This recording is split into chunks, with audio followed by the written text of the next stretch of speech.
জন্মের পর এই প্রথম প্যারা প্রধানমন্ত্রী দেখবো, কাইন্ড অফ জোক। ভোটার হওয়ার পর এইটাই ছিল হচ্ছে আমার ফার্স্ট ভোট। তো সেই এক্সপিরিয়েন্সটা কীরকম ছিল তাই হচ্ছে আপনাদের সাথে একটু শেয়ার করব। তো সকালে ঘুম থেকে উঠেই হচ্ছে দাদুকে দেখলাম রাস্তায় বেরিয়ে গিয়েছে। তো দাদুকে ডাক দিয়ে আমি হচ্ছে জিজ্ঞেস করলাম, দাদু তুমি কোথায় যাচ্ছ? দেন দাদু বলছে যে দাদু নাকি ভোট দিতে চলে যেতে। আমি বলি এত সকালে ভোট দিতে চলে যাচ্ছ? পরে বলছে হ্যাঁ এত সকালে যেতে হবে, নয়তো অনেক লেট হয়ে যাবে, মানুষের ভিড় থাকবে। দেন আমিও হচ্ছে তাড়াতাড়ি মাকে বলছিলাম মা রেডি হো, দাদু চলে গিয়েছে, আমরাও চলে যাই, তাড়াতাড়ি ভোট দিয়ে চলে আসবো। যেহেতু ফার্স্ট ভোট ছিল আমার ভিতরে অনেক ধরনের এক্সাইটমেন্ট কাজ করছিল। বাই দ্য ওয়ে, আমরা যেই যানবাহনটা দিয়ে যাচ্ছি সেটা হচ্ছে নির্বাচন প্রার্থীরা আমাদের সুবিধার জন্য অ্যারেঞ্জ করে দিয়েছিল, প্রতি বছরই অ্যারেঞ্জ করে দিয়ে থাকে। তো মা বাবা যখন ভোট দিতে যায় তখন দেখতাম যে এরকম যানবাহন দিয়ে হচ্ছে যাই। তো ফার্স্ট টাইম আমি হচ্ছে এরকম যানবাহন দিয়ে ভোট দিতে যাচ্ছি।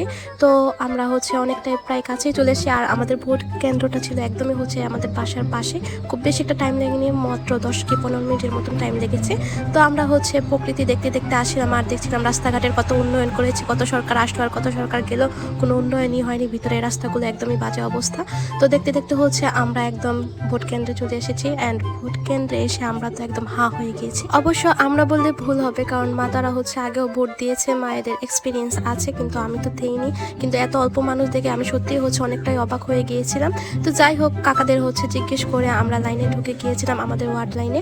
তো আমরা হচ্ছে এখানে স্লিপ বের করে দাঁড়িয়েছিলাম আর আমি হচ্ছে মাকে জিজ্ঞেস করছিলাম এটা কি কোনো স্কুল নাকি। তো মা বললো যে হ্যাঁ এটা স্কুল, এটা হচ্ছে দীঘিরচালা উচ্চ বিদ্যালয়। তো ওইখানে হচ্ছে আমাদের ভোট কেন্দ্র ছিল। তো আমরা হচ্ছে লাইনে দাঁড়িয়েছিলাম, এটা লাইনও না, 4-5 জন লোকই ছিল মাত্র। তো আমরা হচ্ছে ভিতরে চলে গিয়েছিলাম আর এখানে হচ্ছে ওনারা কিসের টিকিট দেখছিল, দেখে হচ্ছে আমাদের নাম বের করে তারপর সাইন করে রাখছিল। আমাদের যেহেতু 2 ধরনের ভোট দিতে হবে সেই অনুযায়ী হচ্ছে ওনারা আমাদের হাতে 2 ধরনের কাগজ ধরিয়ে দিচ্ছিল। একটা মেবি হচ্ছে মার্কা ভোট, এটা আমি জানি না, আন্দাজের উপরে বললাম, আর একটা হচ্ছে গণভোট। তো হচ্ছে আমাদের হাতে কাগজ দেওয়ার পরে আমরা কালো পর্দার আড়ালে যার যার ইচ্ছা মতন চুজ করে হচ্ছে একটা সিল মারছিলাম।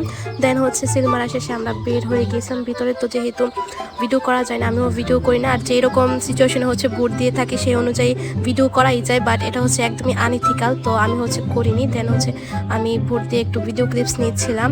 তো মোটামুটি কোনো হ্যারাসমেন্টের শিকার হইনি আমি ভালো মতনই হচ্ছে ভোটটা দিয়ে এসেছিলাম। কেন্দ্র থেকে ভোট দিয়ে আসার সময় নিজের মনে এমন উত্তেজনা আর টেনশন কাজ করতেছিল, মনে হইতেছে ইলেকশনে মনে হয় আমি দাঁড়াইছি, হবেই না কেন, কারণ হচ্ছে এটাই আমার প্রথম ভোট ছিল। তো আপনাদের সাথে কথা বলতে বলতে এদিকে বাসায়ও চলে এসেছে, যেহেতু আমাদের বাসা থেকে ভোট কেন্দ্র খুব একটা দূরে না, 10 থেকে 15 মিনিটই লাগে, তো খুব একটা টাইম লাগেনি। তো এতটুকুই হচ্ছে আমার এক্সপিরিয়েন্স ছিল, বেশি কিছু বলার মতন ক্ষমতা আমার হচ্ছে নেই।